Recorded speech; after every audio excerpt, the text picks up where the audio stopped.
आगे बढ़ते हैं। अगला श्लोक है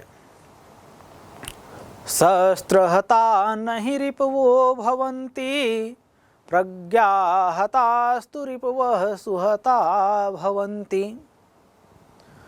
शस्त्रं निहन्ति पुरुषस्य शरीरमेकं प्रज्ञाकुलं च विभवं च यशश्च हन्ति।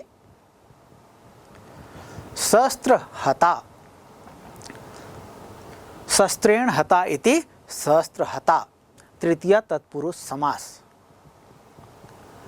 हता शब्द कैसे बनता है? हन धातु है, त प्रत्यय है और स्त्रीलिंग का यह रूप है, तो इस तरह से बन जाता है हन। हन का मतलब होता है मारना। तो शस्त्र हता, शस्त्र से मारे गए। न अव्यय पद है, निषेधवाचक अव्यय पद है, इसका तात्पर्य होता है नहीं। ही, यह निश्चयवाचक अव्यय पद है। हता, हन धातु हक्ता प्रत्यय, स्त्रीलिंग का यह रूप है, मारे गए। रिपवो, रिपवो भवन्ति, यहाँ पर संधि ध्यान दीजिएगा, यहाँ पर संधि है, संधि अलग करेंगे। रिपवो भवन्ति में से संधि अलग करेंगे तो रूप बनेगा रिपवः धन भवन्ति। यहाँ पर विसर्ग संधि का प्रयोग हुआ है। रिपवः शब्द कैसे बनता है? रिपु, रिपु अर्थात शत्रु। इसका रिपु शब्द का प्रथम विभक्ति बहुवचन का यह रूप है। रिपुः रिपु रिपवः, जैसे गुरु गुरु गुरवः, उसी तरह से रिपुः रिपु रिपवः। तो रिपवः भवन्ति शत्रु बहुवचन। भवन्ति भू धातु लट लकार प्रथम पुरुष बहुवचन का यह रूप है और इसका तात्पर्य होता है होते हैं। प्रज्ञाहतास्तु रिपवः, प्रज्ञा अर्थात बुद्धि, प्रज्ञाहताः धन तु रिपवः, प्रज्ञाहतास्तु रिपवः अर्थात प्रज्ञाहताः, यहाँ पर विसर्ग संधि का प्रयोग हुआ। सुहता भवन्ति, सु मतलब अच्छी तरह से, यह उपसर्ग है। सुहता शब्द कैसे बनता है? सु उपसर्ग है, हन धातु है, अक्ता प्रत्यय है, स्त्रीलिंग का यह रूप है।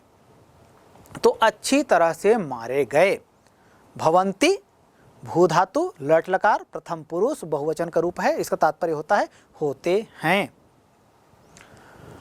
शस्त्रम निहन्ति पुरुषस्य शरीरमेकम, शरीरमेकम कैसे बना? शरीरम धन एकम इति शरीरमेकम व्यंजन संधि। कुलंच, कुलम धन च व्यंजन संधि। विभवंच विभवम धन च व्यंजन संधि।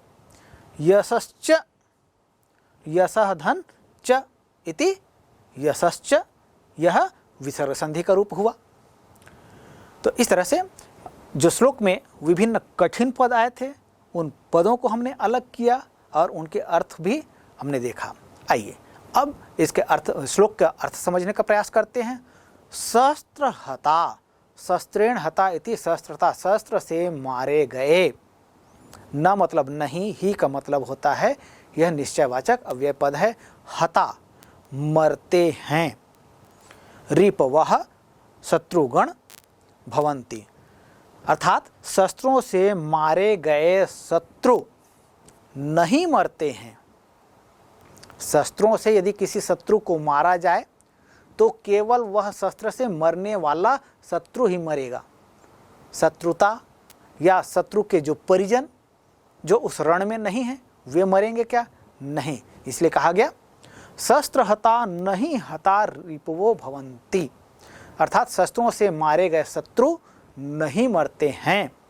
प्रज्ञा हतास्तु रिपवः सुहता भवन्ति, किंतु उस शत्रु को शस्त्र से मारने की अपेक्षा यदि प्रज्ञा बल से या बुद्धि बल से मारा जाए, अर्थात बुद्धि से उसे परास्त किया जाए, तब क्या होगा? रिपवः सुहता भवन्ति, तब वो शत्रु जो हैं वह वास्तव में मर जाता है, अर्थात शत्रुता ही मर जाती है। तो मारना किसको है? शत्रु को मारना है कि शत्रुता को मारना है? शत्रु को मारेंगे तो और शत्रु उत्पन्न होंगे, लेकिन यदि कोई व्यक्ति है और उसको हमको मारना है, वह शत्रु है, तो शत्रु को मारने की अपेक्षा शत्रुता को मारना ज़्यादा उचित है। ऐसा करने से कोई शत्रु उत्पन्न नहीं होगा, अपितु जो शत्रु है वह भी अब शत्रु नहीं रहेगा, अर्थात शत्रु तो मर जाएगा। कैसे मर जाएगा? शत्रुता नहीं रहने से शत्रु भाव मर गया। तो इसलिए कहा गया शस्त्र हता नहीं हता रिपवो भवन्तु, शस्त्रों से मारे गए शत्रु नहीं मरते हैं, परंतु प्रज्ञा हता बुद्धि बलेन हता।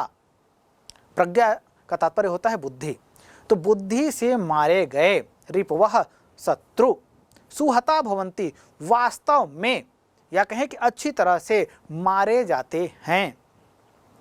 शस्त्रम निहंति, शस्त्र से निहंति मारे गए, पुरुषस्य शरीर में कम, शस्त्र से यदि किसी व्यक्ति को मारते हैं तो हम केवल उसके शरीर मात्र को मारते हैं। प्रज्ञा और बुद्धि से यदि मारते हैं तब कुलम च, उसके वंश या कुल, विभवम अर्थात उसके वैभव, यशः और उसके यश आदि सब कुछ नष्ट हो जाता है। अर्थात किसी शत्रु को मारने का साधन क्या होना चाहिए? शस्त्र नहीं होना चाहिए, अपितु बुद्धि होना चाहिए, प्रज्ञा होना चाहिए। श्लोक का अर्थ देखते हैं एक बार। शस्त्र हता नहीं हता रिपवो भवन्ति, शस्त्रों से मारे गए शत्रु नहीं मरते हैं। प्रज्ञा हतास्तु रिपवः सुहता भवन्ति, परंतु बुद्धि से मारे गए शत्रु वास्तव में मारे जाते हैं।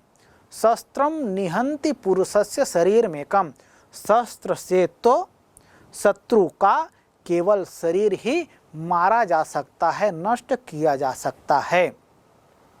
प्रज्ञा, प्रज्ञा बल से, बुद्धि बल से, कुलम च विभवं च यशश्च हन्ति, प्रज्ञा के बल से, बुद्धि के बल से उसका वंश, कुल, वैभव, यश, कीर्ति आदि सब कुछ नष्ट हो जाते हैं।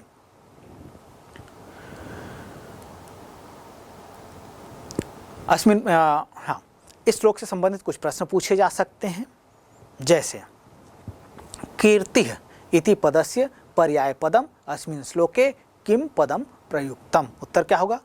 हाँ बिल्कुल सही। कीर्ति इति पदस्य पर्याय पदम अस्मिन् श्लोके प्रयुक्त पदम अस्ति यशः। इसी तरह से बुद्धि, बुद्धि इति पदस्य पर्याय पदम अस्मिन् श्लोके किम पदम प्रयुक्तम। तो बुद्धि है इति पदस्य पर्याय पदम अस्मिन् श्लोके प्रयुक्त पदम अस्ति प्रज्ञा। मित्राणि इति पदस्य विलोम पदम अस्मिन् श्लोके किम पदम प्रयुक्तम। मित्र का विलोम क्या है? क्या होता है? मित्र का विलोम होता है शत्रु। तो शत्रु के अर्थ वाला कोई शब्द इस श्लोक में प्रयुक्त हुआ है क्या? हाँ हुआ है। कौन सा शब्द है? हाँ रिपवः। तो उत्तर बन जाएगा आपसे बिल्कुल। तो मित्राणि इति पदस्य विपर्यय पदम अस्मिन् श्लोके प्रयुक्त पदम अस्ति रिपवः। तो इस तरह से श्लोक से संबंधित जो विभिन्न प्रश्न पूछे जाएंगे, इनका उत्तर आप भली भांति दे सकते हैं। चलिए आगे बढ़ते हैं। अगला श्लोक है दिनांते पिबेत दुग्धम निशांते च पिबेत पयः भोजनांते पिबेत तक्रम किम वैद्यस्य प्रयोजनम। दिनांते, दिन धन अंते इति दिनांते, यहाँ पर दीर्घ स्वर संधि का प्रयोग हुआ है। सामासिक पद भी है यह। दीनस्य अंते इति दीनांते, षष्ठी तत्पुरुष समास। पिबेत पीब धातु है और विधिलिंग लकार, प्रथम पुरुष एक वचन का यह रूप है और इसका तात्पर्य होता है, पीब का मतलब होता है पीना, पा धातु और उसका रूप बनता है पीब। तो पा धातु विधिलिंग लकार प्रथम पुरुष बहुवचन का यह रूप है और इसका तात्पर्य होता है पीना चाहिए। दुग्धम, दुग्ध मूल शब्द है। दूध को यहाँ पर द्वितीय विभक्ति एक वचन का यह रूप है दुग्धम कर्मकारक। दिवस के अंत में, दिनांते मतलब दिवस के अंत में, पिबेत मतलब पीना चाहिए, दुग्धम मतलब दूध को, अर्थात दिवस के अंत में अर्थात सायंकाल दूध पीना चाहिए। निशांते च पिबेत पयः, और निशांते यह शब्द कैसे बना? निशाधन अंते इति निशांते, दीर्घ स्वर संधि का प्रयोग है, यह भी समासिक पद है, समास अलग करें। निशायाः अंते इति निशांते, रात्रि के अंत में षष्ठी तत्पुरुष समास का प्रयोग हुआ है। च यह अव्यय पद है, संयोजक अव्यय पद है, इसका तात्पर्य होता है और। पिबेत पा धातु, इसका रूप बनता है पीब, विधिलिंग लकार प्रथम पुरुष एक वचन का यह रूप है और इसका तात्पर्य होता है पीना चाहिए। पयः, पयः का तात्पर्य होता है जलम या जल, पानी। तो निशांते च पिबेत पयः, और रात्रि के अंत में पीना चाहिए। क्या पीना चाहिए? पयः, जल पीना चाहिए। शाम के समय दूध पीना चाहिए। दिनांते पिबेत दुग्धम, शाम के समय हमें दूध पीना चाहिए। और निशांते च पिबेत पयः, और रात्रि का जैसे अवसान होता है, रात्रि जब समाप्त होती है और सुबह होता है, प्रातः होता है, तो जैसे ही हम सभी रात में सोते हैं और सुबह जैसे ही हम उठते हैं उस समय हमें क्या करना चाहिए? जल पीना चाहिए। इसे ही ऊषा पान कहा जाता है। उषा काल कहते हैं। उषा काल किस समय को कहा जाता है? जब दिवस, रात्रि का अवसान होता है और दिवस का उत्थान होता है, वह समय कहलाता है उषा काल। तो इस समय में क्या करना चाहिए? जल पीना चाहिए। इसी को कहा जाता है उषा पान करना। आप सभी जल पीते हैं ना? जैसे सुबह रात्रि में जब सोते हैं, सुबह उठते हैं, तो जैसे ही आप उठते हैं सबसे पहले आपको क्या करना चाहिए? जल पीना चाहिए। क्यों? आगे कारण बताया गया है। भोजनांते पिबेत तक्रम, भोजनस्य अंते इति भोजनांते, यहाँ दीर्घ स्वर संधि का प्रयोग हुआ है। भोजनस्य अंते, यहाँ षष्ठी तत्पुरुष समास का प्रयोग हुआ। भोजन धन अंते, यहाँ दीर्घ स्वर संधि का प्रयोग। देखिए इन शब्दों में चाहे निशांते, दिनांते, भोजनांते, इन पदों में संधि भी है और समास भी है। संस्कृत में बहुत से शब्द ऐसे होते हैं जिनमें संधियां भी होती हैं और समास भी होता है। तो ये शब्द इसी तरह के हैं जिनमें संधि भी है और समास भी है। आपको संधि विच्छेद करने के लिए कहा जा सकता है इन शब्दों का, साथ ही इन शब्दों का समास विग्रह भी करने के लिए कहा जा सकता है। तो भोजनस्य अंते ये समास विग्रह का रूप होगा। भोजन धन अंते, जब धन का चिन्ह लगाते हैं वहाँ क्या होता है? संधि होती है।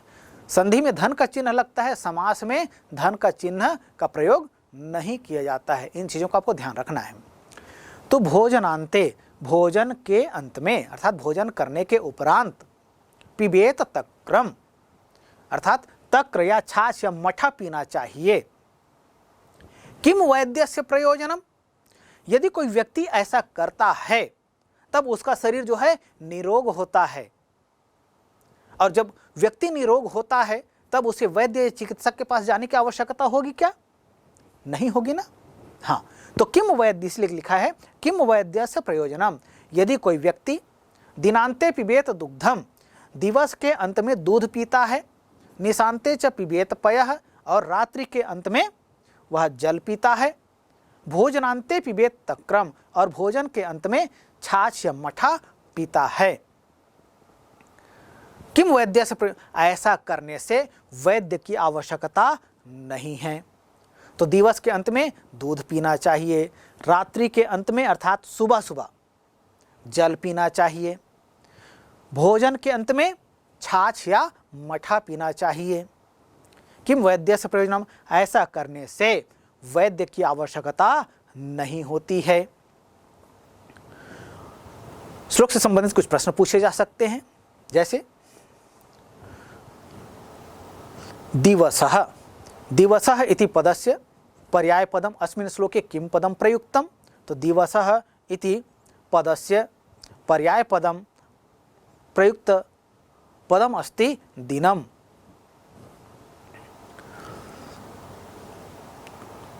निशा इति पदस्य विपर्यय पदम अस्मिन् श्लोके किम पदम प्रयुक्तम।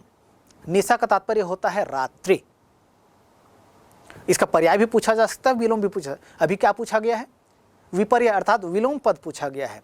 तो निशा इति पदस्य विपर्यय पदम अस्मिन् श्लोके प्रयुक्त पदम अस्ति दिनम।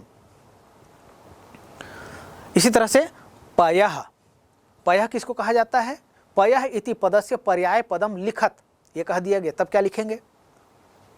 पयः इति पदस्य पर्याय पदम अस्ति जलम। चिकित्सकः या चिकित्सकस्य इति पदस्य पर्याय पदम अस्मिन् श्लोके किम पदम प्रयुक्तम। तो चिकित्सकस्य इति पदस्य पर्याय पदम अस्मिन् श्लोके प्रयुक्त पदम अस्ति वैद्यस्य। तो इस तरह से कुछ प्रश्न हैं जो पूछे जा सकते हैं, जिनको आपको उत्तर जब इस तरह से आप अध्ययन कर लिए हैं, समझ लिए हैं, तो निश्चित रूप से आप देने में समर्थ हो सकते हैं। आगे बढ़ते हैं। आचार्यात् पादमादत्ते पादम शिष्यः स्वमेधया कालेन पादमादत्ते पादम स ब्रह्मचारिभिः। व्यक्ति सीखता है। जैसे हम किसी बच्चे की बात करते हैं, जो विद्यालय में आता है, उस बच्चे की बात करते हैं, प्रायः यह अवधारणा होती है कि शिक्षक बच्चों को सिखाते हैं। क्या सारी बातें शिक्षक बच्चों को सिखाते हैं? बच्चा अपने से कुछ नहीं सीखता है, बच्चा भी सीखता है। कहाँ से सीखता है? बच्चा जब विद्यालय आता है तब तक कुछ न कुछ चीज़ों को वह सीख जाता है। चलना सीख जाता है, बोलना सीख जाता है, साथियों के साथ चलना सीख जाता है, साथियों के साथ व्यवहार करना सीख, तो इस तरह से बहुत सारी चीज़ों को वह सीख जाता है। तो जब विद्यालय में आता है बच्चा, तब आचार्य से भी वह सीखता है, कुछ चीज़ों को अपने शिष्यों के साथ भी सीखता है, और कुछ चीज़ें ऐसी होती हैं जिनको व्यक्ति का अनुभव उसे सिखा देता है। तो सीखना तरह तरह का होता है। तो किस किस प्रकार से व्यक्ति सीखता है, इसके बारे में इस श्लोक में बताया गया है। आचार्यात् पादमादत्ते, आचार्यात् धन पादम धन आदत्ते, ये संधि विच्छेद होगा। आचार्यात् धन पादम, यहाँ पर व्यंजन संधि का प्रयोग हुआ। पादम धन आदत्ते, यहाँ भी व्यंजन संधि का प्रयोग हुआ। इसी तरह से नीचे की पंक्ति में हम देखें, पादमादत्ते, पादम धन आदत्ते, व्यंजन संधि का प्रयोग हुआ। पादम, पादम का मतलब होता है, एक तो पैर होता है और दूसरा होता है भाग या हिस्सा या अंश। तो आचार्यात् पादम आदत्ते, आदत्ते मतलब लेता है या सीखता है। दत्ते मतलब देता है, आदत्ते मतलब लेता है, लेता है या सीखता है। आचार्यात्, आचार्य मूल शब्द है, पंचमी विभक्ति एक वचन का यह रूप है, और इसका तात्पर्य होता है आचार्य से। देखिए किसकी बात कही जा रही है? शिष्य की बात की जा रही है। तो आचार्यात् पादम आदत्ते शिष्यः, आचार्य से शिष्य जो है, पाद अर्थात एक भाग, पाद कहते हैं चतुर्थांश को, यदि हम एक के बाद आधा कहें या एक को हम 4 भागों में बांटें, एक को जब 4 भागों में बांटें तो जो चतुर्थांश होता है वो उसको कहा जाता है पाद। तो आचार्यात पादम आदत्ते शिष्यः। शिष्य अपने जीवन में जितनी चीज़ों को सीखता है उनमें से एक भाग को अर्थात चौथाई हिस्सा को, चतुर्थांश को अपने आचार्य से सीखता है। पादम शिष्यः स्वमेधया। स्वमेधया, स्व मतलब होता है अपना या अपनी, मेधा, मेधया शब्द कैसे बनता है? मेधा शब्द है, तृतीय विभक्ति एक वचन का यह रूप है और मेधा का तात्पर्य होता है बुद्धि। तो मेधया का तात्पर्य क्या हुआ? बुद्धि से। स्वमेधया का तात्पर्य क्या हुआ? अपनी बुद्धि से। पादम शिष्यः स्वमेधया। तो एक भाग वह आचार्य से सीखता है और एक भाग को वह अपनी बुद्धि से सीखता है। कालेन, काल मूल शब्द है, तृतीय विभक्ति एक वचन का यह रूप है और इसका तात्पर्य होता है काल से। काल अर्थात समय, तो कालेन व समयेन। कालेन पादम आदत्ते, और समय से अर्थात अपने अनुभव से। आदत्ते सीखता है किसको? एक भाग को। पादम स ब्रह्मचारी भी है, और जो ब्रह्मचारी भी है अर्थात जो सहपाठी होते हैं उन्हें कहा गया है। जो सहपाठियों से वह शिष्य एक भाग को सीखता है। तो एक भाग को वह आचार्य से सीखता है, एक भाग को अपनी बुद्धि से सीखता है और एक भाग को उसे समय सिखा देता है और एक भाग को वह अपने सहपाठियों से सीखता है। तो इस तरह से वो व्यक्ति का जीवन सीखना जो है वह पूर्ण होता है और यह सीखना जो है वह जीवन पर्यंत चलता है, क्योंकि समय जो सिखाता है वह गति, उस समय की गति जो है व्यक्ति के साथ साथ चलते रहती है। जब तक व्यक्ति रहता है तब तक समय उसके साथ चलता है। तो आचार्यात पादमादत्ते, शिष्य अपने जीवन का एक भाग अपने आचार्य से अर्थात गुरु से सीखता है। पादम शिष्या स्वमेधया, एक भाग अपनी बुद्धि से सीखता है।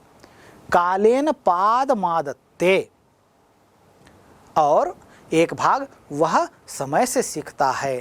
पादम स ब्रह्मचारी भी, और एक भाग वह अपने सहपाठियों से सीखता है।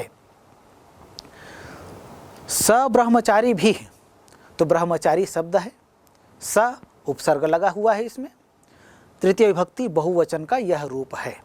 तो अपने स ब्रह्मचारी भी हो मतलब अपने सहपाठियों से, साथ जो पढ़ रहे हैं, साथ जो पढ़ने वाले विद्यार्थीगण हैं उनसे वह सीखता है। तो प्यारे बच्चों, इस श्लोक में शिष्यः यह कर्ता पद है। शिष्यः इति कर्ता पदस्य कृते अस्मिन् श्लोके किम क्रियापदम प्रयुक्तम, ऐसा प्रश्न पूछा जा सकता है। अर्थात शिष्य यह कर्ता पद है, इसके लिए कौन से क्रियापद का प्रयोग इस श्लोक में किया गया है, यह प्रश्न है। तो कौन सा क्रियापद है? बिल्कुल सही, आदत्ते। तो शिष्यः इति कर्ता पदस्य क्रियापदम अस्मिन् श्लोके प्रयुक्तम पदम अस्ति आदत्ते। आदत्ते इति क्रियापदम अस्ति, अस्य पदस्य विलोम पदम किम। तो आदत्ते यह क्रियापद है, इसका विलोम क्या होगा? आदत्ते मतलब लेता है या सीखता है।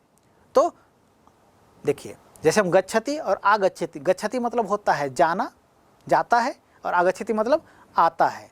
तो यहाँ पर आदत्ते मतलब लेता है, तो इसका विलोम क्या हो जाएगा? आ को हटा दीजिए तो विलोम हो जाएगा। तो आदत्ते इति पदस्य विलोम पदम दत्ते भविष्यति, ऐसा कर दीजिए, हो गया। इसी तरह से चतुर्थांशम अस्मिन् अर्थे या अस्मिन् पदस्य पर्याय पदम अस्मिन् श्लोके प्रयुक्त पदम अस्ति पादम। बुद्धया, बुद्धया इति पदस्य पर्याय पदम अस्मिन् श्लोके किं पदम प्रयुक्तम? बुद्धया इति पदस्य पर्याय पदम अस्मिन् श्लोके प्रयुक्त पदम अस्ति मेधया। क्यों? क्योंकि मेधा का तात्पर्य होता है बुद्धि। तो इस तरह से जब हम श्लोक को भली भांति समझ जाते हैं। अच्छा, कभी कभी विभिन्न परीक्षाओं में किसी अंश को पूछा जा सकता है, जैसे पादम शिष्य स्वमेधया, इतना दे दिया। अब इसका अर्थ लिखने के लिए कहा जाए तो क्या लिखेंगे अर्थ? तो शिष्य जो है अपनी बुद्धि से एक भाग को सीखता है, इस तरह से इसका उत्तर देना है। तो इस तरह से श्लोक के आधार पर जो विभिन्न प्रश्न पूछे जाएंगे, जब हम श्लोक को भली भांति समझ जाते हैं, उनके विभिन्न पदों को समझ जाते हैं, उनके अर्थ को समझ जाते हैं, तब निश्चित रूप से ऐसे जो प्रश्न पूछे जाते हैं इनके उत्तर देने में हम समर्थ हो सकते हैं। चलिए आगे बढ़ते हैं। अगला श्लोक है, नास्ति विद्या समं चक्षुः, नास्ति सत्य समं तपः, नास्ति राग समं दुःखं, नास्ति त्याग समं सुखम। नास्ति, न धन अस्ति इति नास्ति, यह दीर्घ स्वर संधि, यहां क्या होगा? दीर्घ स्वर संधि है। विद्या समम, विद्या समम, विद्या के समान। चक्षुः, चक्षुः इति नेत्र। नास्ति, पुनः न धन अस्ति, नास्ति दीर्घ स्वर संधि। सत्य समम, सत्य के समान। तपः, तप या तपस्या। नास्ति राग समम दुखम, नास्ति न धन अस्ति, राग, राग कहते हैं मोह को। दुखम, राग समम दुखम, मोह के समान दुख नहीं है। नास्ति न धन अस्ति दीर्घ स्वर संधि। त्याग समम, त्याग के समान। सुखम, सुख। देखिए बहुत सरल श्लोक है, लेकिन सरल बातों में बहुत महत्वपूर्ण बातें श्लोक में बताई गई हैं। नास्ति विद्या समम चक्षुः, विद्या के समान नेत्र नहीं है। अर्थात यदि आपके पास विद्या है, नेत्र हो या ना हो, विद्या यदि है आपके पास, तो आपको निश्चित रूप से विश्व में आपकी पूजा की जाएगी।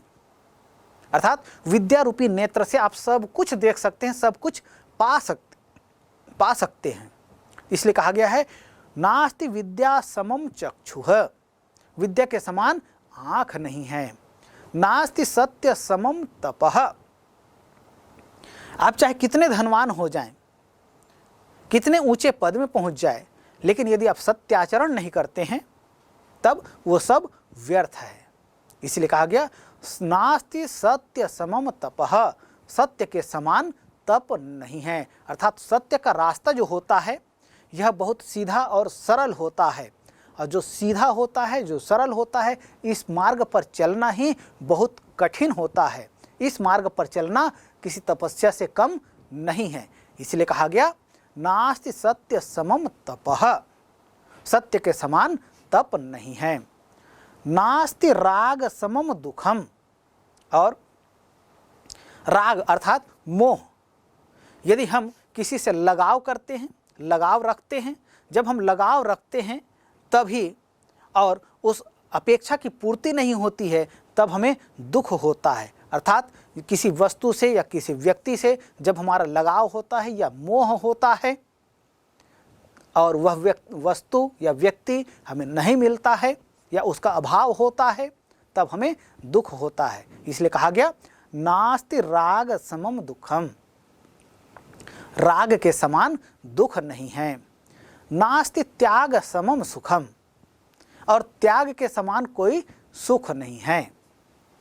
तो जीवन में त्याग अर्थात संतोष की भावना, व्यक्ति अभाव में भी सुखी रह सकता है। कब? जब उसके मन में राग न हो, वह अब अभाव में भी यदि संतुष्ट रहता है जैसे हम जानते हैं भारतीय परंपरा में जितने ऋषि मुनि लोग रहे हैं, इन लोगों ने सदैव भौतिकता या भोग विलास से दूर रहकर वन में जाकर उन्होंने तपस्या किया, अर्थात अभाव को उन्होंने स्वीकार किया, मन में उनका संतोष था। इसलिए कहा गया कि नास्ति त्याग समम सुखम, त्याग के समान सुख नहीं है। प्यारे बच्चों, इस श्लोक के जो विभिन्न पद हैं, विभिन्न चरण जो हैं, इन चरणों से संबंधित विभिन्न प्रश्न पूछे जा सकते हैं।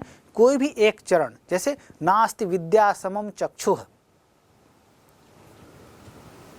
इस पद का अर्थ लिखने के लिए कहा जा सकता है।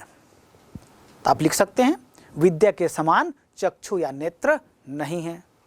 नास्ति सत्य समम तपः, इसका अर्थ लिखने के लिए कहा जाए तो सत्य के समान तप नहीं है।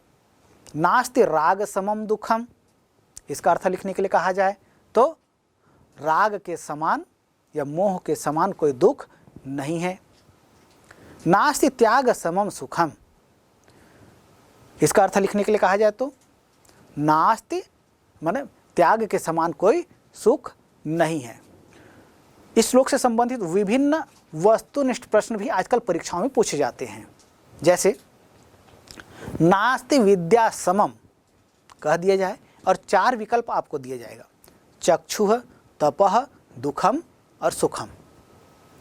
अब इसमें से आपका सही उत्तर चयन करना है। तो आप श्लोक को यदि आप भली भांति पढ़े हैं तब निश्चित रूप से इसका उत्तर दे पाएंगे। तो नास्ति विद्या समम चक्षुः। ऐसी प्रश्न पूछा जा सकता है, नास्ति सत्य समम, अब 4 विकल्प दे दिया गया, चक्षुः, तपः, दुखम और सुखम। उत्तर क्या होगा? तो नास्ति त्याग समम तपः, ऐसा लिख दीजिए, हो गया। प्रश्न पूछा जा सकता है पुनः, नास्ति राग समम, फिर 4 विकल्प दे दिया, चक्षुः, तपः, दुखम, सुखम। उत्तर क्या होगा? नास्ति राग समम दुखम। प्रश्न पूछा जा सकता है, नास्ति त्याग समम, फिर 4 विकल्प, चक्षुः, तपः, दुखम, सुखम। क्या होगा उत्तर? उत्तर होगा नास्ति त्याग समम सुखम। तो इस तरह से आप श्लोक से संबंधित जो प्रश्न पूछे जाएंगे इनका उत्तर दे सकते हैं। नेत्रम इति पदस्य पर्याय पदम अस्मिन् श्लोके किम पदम प्रयुक्तम। उत्तर क्या होगा? नेत्रम इति पदस्य पर्याय पदम अस्मिन् श्लोके प्रयुक्त पदम अस्ति चक्षुः। सुखम इति पदस्य विपर्यय पदम अस्मिन् श्लोके किम पदम प्रयुक्तम। उत्तर क्या होगा? तो सुखम इति पदस्य